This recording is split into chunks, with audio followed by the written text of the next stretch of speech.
Let's face it, can you really ever have enough serving trays? Okay, maybe you can, but this one's really cool and you'll have a great time making it. It's great for parties inside and out. The legs are made from pressure-treated southern pine so you can set them up anywhere outdoors and not worry about rot or decay. The tray itself is constructed from 3/4 inch southern pine with a bottom that can be customized to suit your taste. I actually used some leftover wood flooring for the bottom on this tray. Now for the one we're making today, I bought some 1/2 inch wood planks. I'm staying pretty close to the measurements on these plans, so I've gone ahead and cut the blanks for all 4 sides. To give myself some wiggle room on the miter joints, I cut the side blanks 2 inches wide by 24 inches long, and the end blanks 3.5 inches wide by 21 inches long. The plans include a pattern for cutting the ends, including the handle, so you can either trace that onto your blank and cut it out or create your own custom curve. Use a jigsaw or bandsaw to cut out the rough shape of the end. The easiest way to cut out the handle is with a 1-inch Forstner bit at either end of the hole, and then cut out the connecting lines.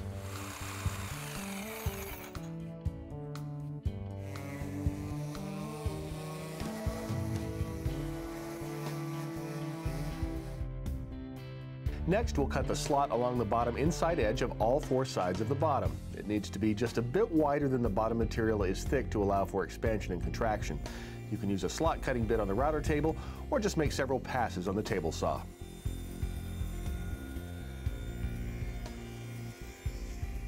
Now that I have all 4 sides roughed out for the tray, I'm going to use my trim router with a roundover bit to soften up the inside edges of all 4 sides.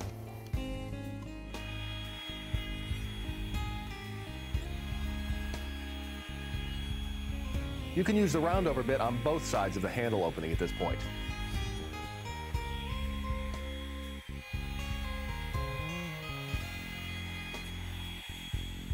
Then cut the sides and ends to length according to the plans. They need to match precisely for tight miter joints. I'll be removing some material from the sides in this case. We're almost ready to glue everything together, almost everything. I have one end clamped to the bench here. I have the 2 sides and I have the other end. We're only going to be gluing these 2 corners, these back corners, and you'll see why in just a second. I want to show you this. First of all, these are Collins miter clamps, and they're going to help us out because we're not using nails in the corners. We're actually going to use some splines here in just a second, but these will clamp the corners in place, and then we'll be ready to put our bottom in.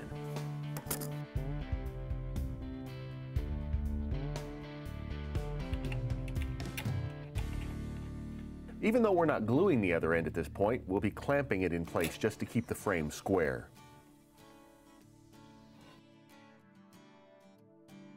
I made the bottom for this tray out of 1/2 inch pine planks from the hardware store. Use the biscuit joiner to connect them, then sand the entire setup.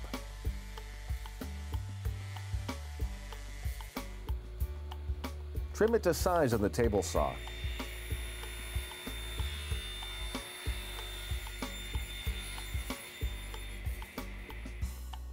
And slide it into the frame. Then glue the end into place.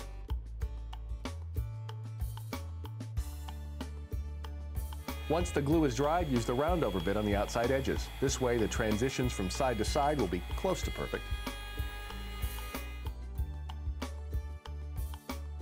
To create the splines called for in the plans, I used some old ash paneling that I removed from a remodeling project. I cut short 1/8 inch thick pieces on the table saw. The sled used to cut the slots is just 3/4 inch plywood cut and nailed to form a 90-degree angle. The blade is set so that it will cut about 3/8 of an inch into the corners of the tray.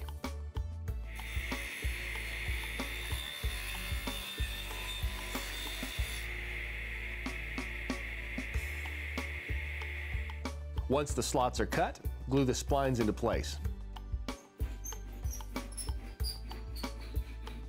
After the glue is dried, sand them smooth with the outside edge of the tray.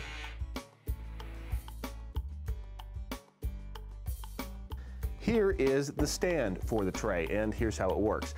Basically, the plans call for 3/4 inch pressure treated pine. I used a 5/4 inch deck board that's also pressure treated, sanded it down nice and smooth, and then ripped it into these strips that are 1 3/8 inches wide. Now, if you decide to go that route, pay close attention to your measurements. Here's how the stand works. This outer set of legs fits just inside the tray bottom. The inner set of legs fits just inside this outer set of legs. Other than that, they are identical, and here's how we make them. The plans have a scale pattern for the top and bottom ends of the legs. Cutting them 2 at a time will ensure that they're precise. Once all 4 legs are cut, it's important that the pivot hole be in the exact location on all of them. Measure and mark the location, then use a drill press to make the pilot hole. To cut the tenons on the ends of our cross pieces, I've set the table saw blade just about 1/8 of an inch tall, and this little spacer right here will make sure I'm the exact same distance from the end of each cross piece that I need to be for each cut.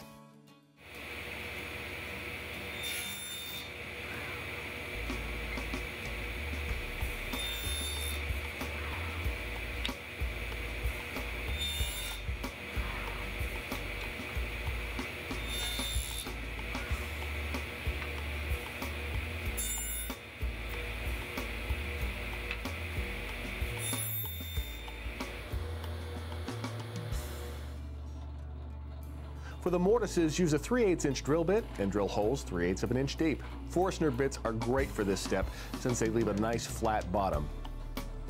Now what we have is the classic story of the square peg and the round hole, which is where the sharp chisel comes in.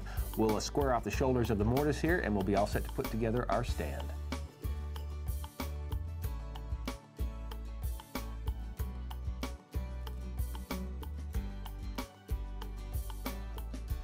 Once the mortises are squared and the tenons fit snugly, glue them into place and use clamps to hold them securely until they've dried.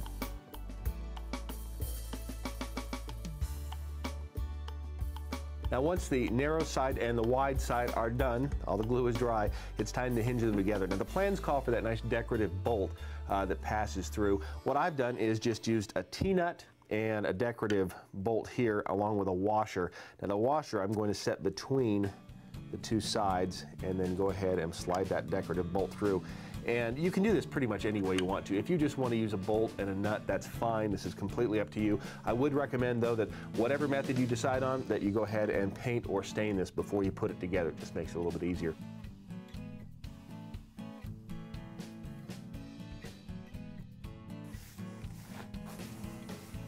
Well, what do you think?